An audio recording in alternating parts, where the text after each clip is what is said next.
Hello and welcome to another vlog episode. I've been hoping to get into a more consistent uploading schedule, but that has not been happening because May is just a crazy month in our house. So I thought, I'm just running up to the grocery store to pick up a few things, so I thought I would try this whole recording a video in the car thing, see how that goes. I talk to myself in the car anyway, so I don't think that talking to anybody else is really going to be that much of an issue, as long as the camera doesn't fall down. It's currently sitting on the dash. But yes, so May is always a busy month, I think, for a lot of people. I mean, we had my sister's graduation. She's going to college up in Canada, and so she had her graduation this past weekend. The 2 weeks before that, my parents were gone on a cruise.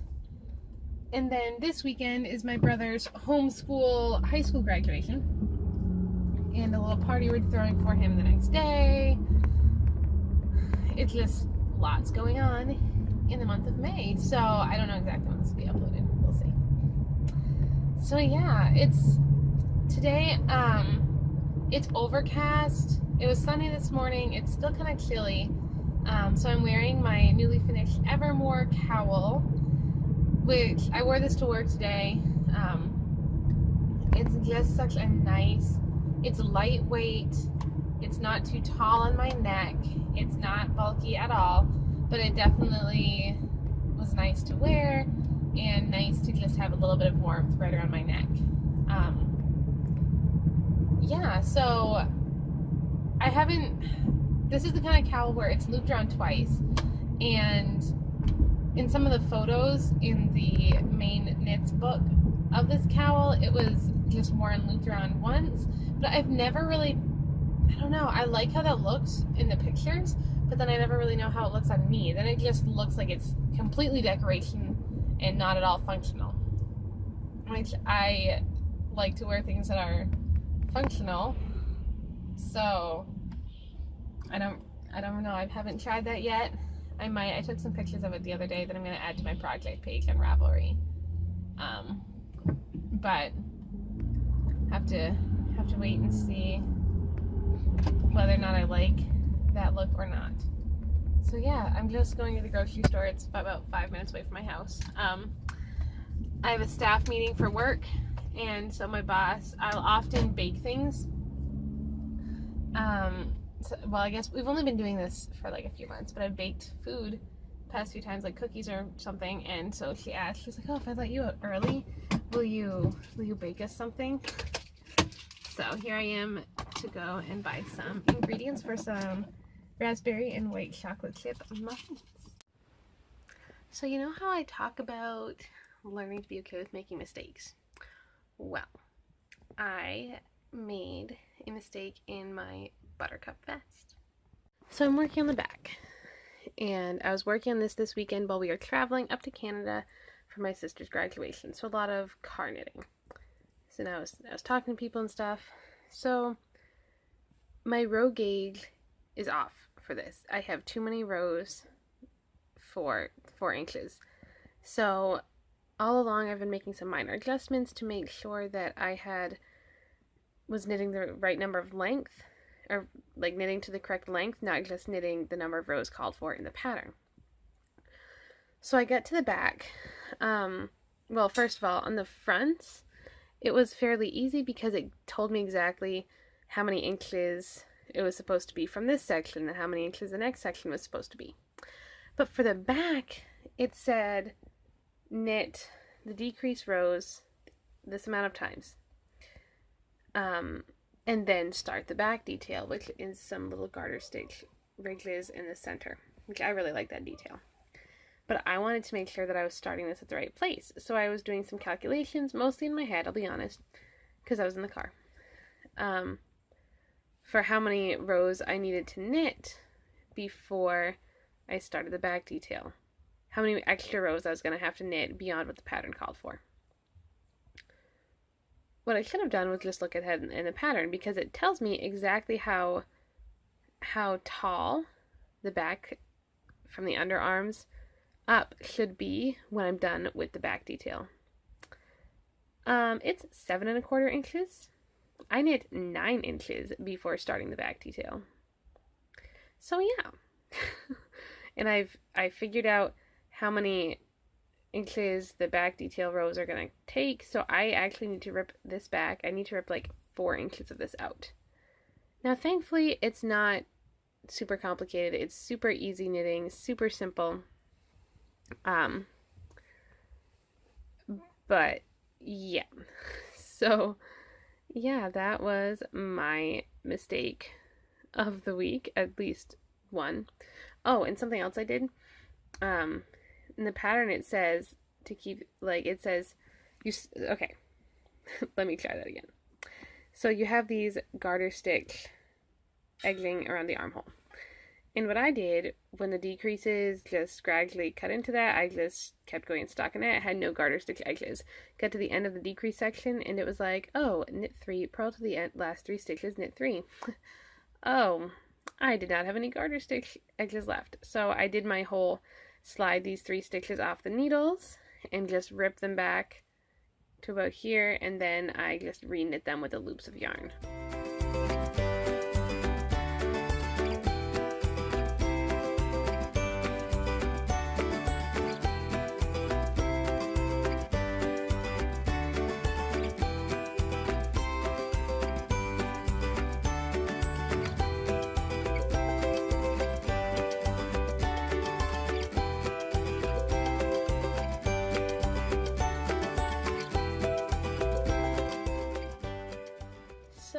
Today is Thursday, May 11th, and I was just sitting down to finally start editing a podcast episode. I had recorded an episode about a week ago, but then I was gone over the weekend, and then my grandmother is visiting this week for my brother's graduation this weekend, so it's been a little busy. But anyway, in an earlier segment, you heard me talking about my mistake on my buttercup vest. So I ripped back to the right spot, and I have started working on the back detail. Sorry, it's hard for you to see. So yeah, I'm gonna work, when I'm editing podcasts, I will often knit while I do it, because since I write down my show notes, I can often, like, I have most of my show notes typed up already, even though I haven't actually started editing the episode. So there's not a whole lot I have to do. So I'm, like, with my hands, like, I'm watching it and making, editing, cutting parts out, whatever. But yeah, so I like to keep my hands busy all the time. So yeah, I'm just gonna settle in and work on my vest and finally edit that podcast. Hello, today is Thursday. Yes, Thursday, May 18th. And warm weather has hit. Oh my goodness. We went from last week was like 50 and rainy every day to suddenly it's been 80s and even into the 90s the past couple of days, which is gorgeous, but then today is just so hot and my body was not ready for 90 degrees today. So yeah, when it gets this hot, I can't knit right now. So it's still the middle of the afternoon, nice and hot. So instead of knitting, I just pulled out my embroidery. I've done like hardly any stitches on this, but yes, so I figured this would be a good warm weather craft to work on. I'm catching up on some audio podcasts, so I'm working on my embroidery sitting next to an open window.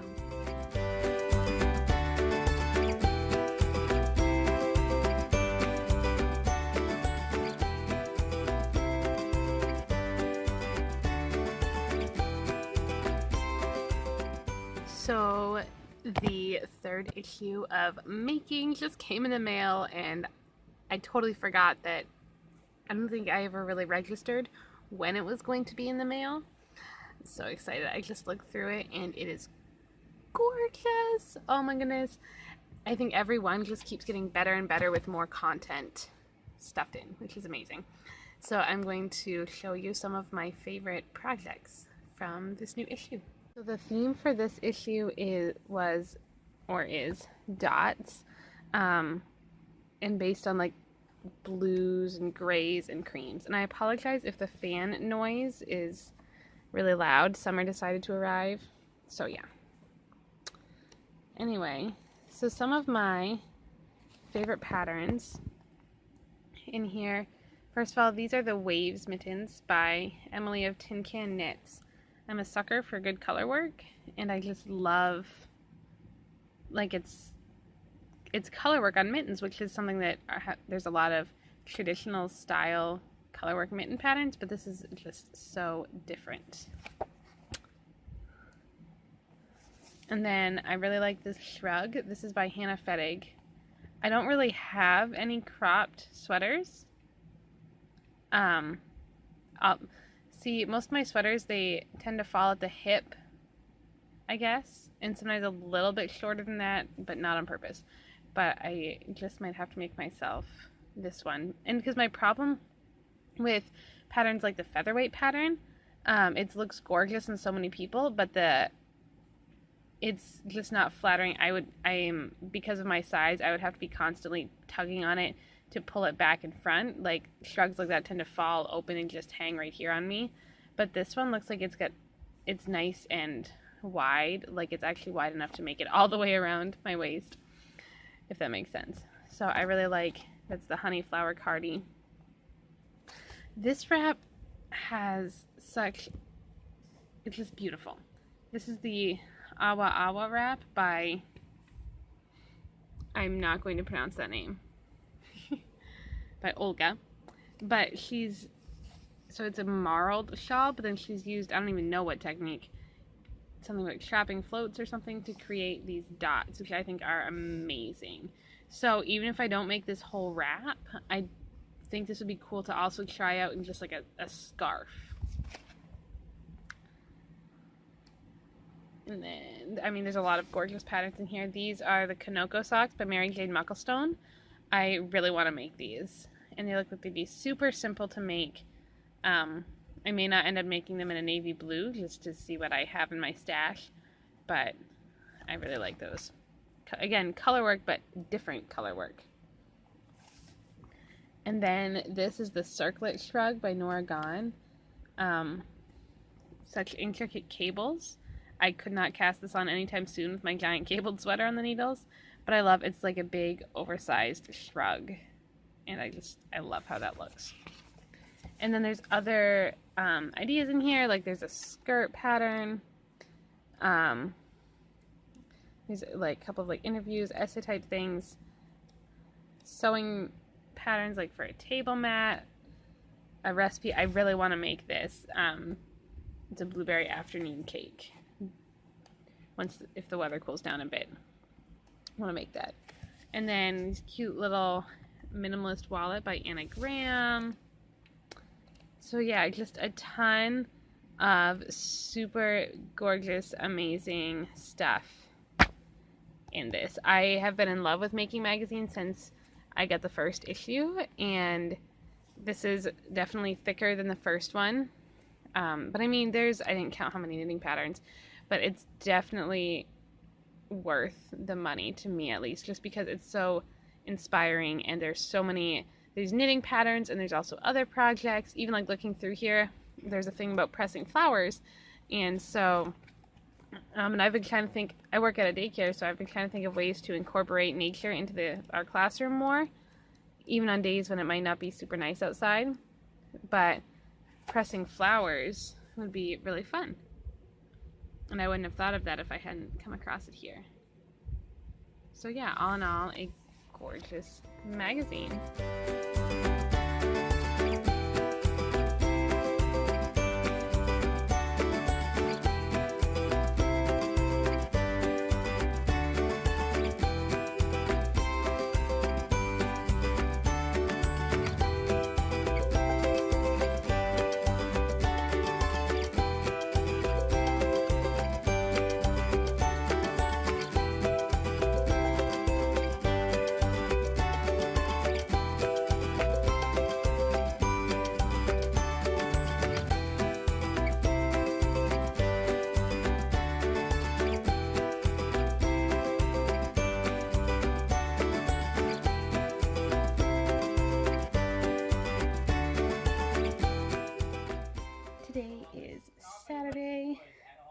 something.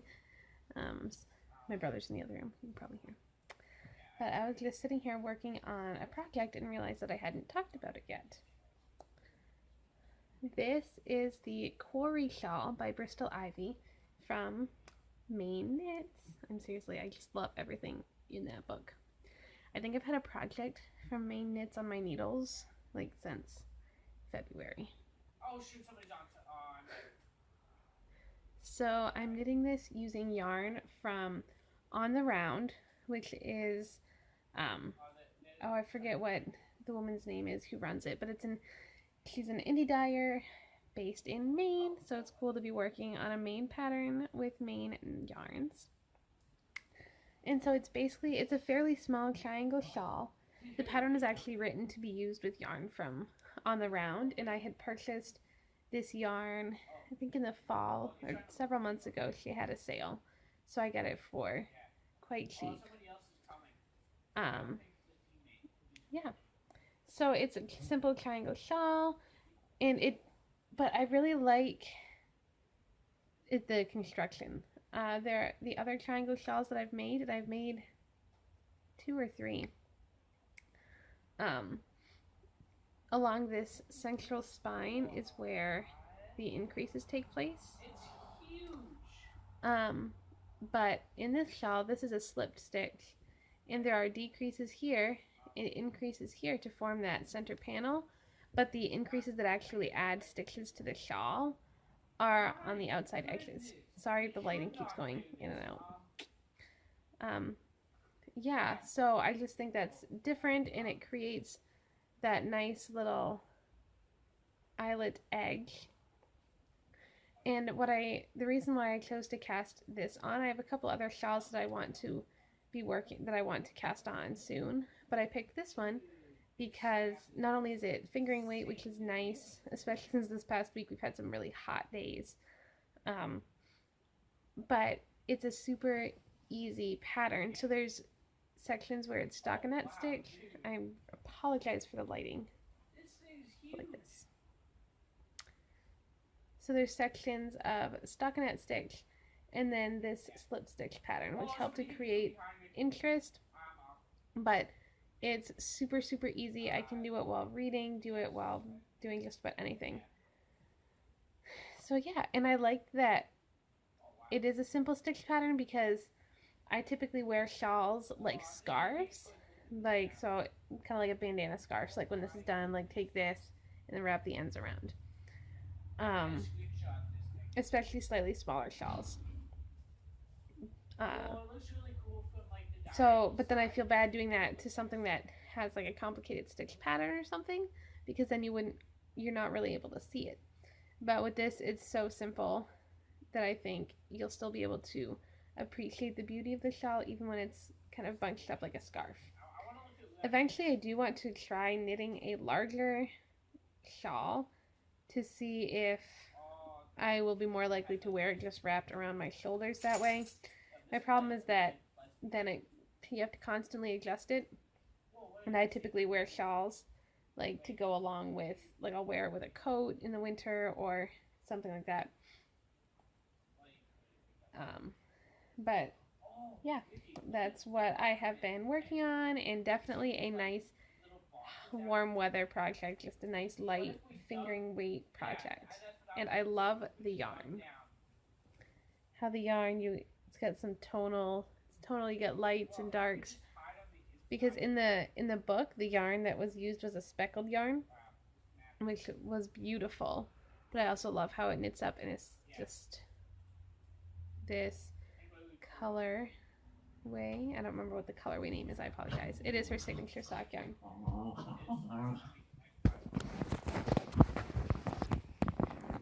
There he is. There he is. Hey, Gridley. Gridley, come here. He's been having some anxiety since our parents were gone for a week and a half at the end of last month. Whenever my mom leaves, he always kind of goes through some mommy withdrawals. So she's out running errands right now. Hey, come here, yo. all right. He's all right. Sometimes he doesn't really want to be comforted by anybody else. Oh, yes, but we love you. Yes, we do. Yes, we do. Oh, look at you. Look at you.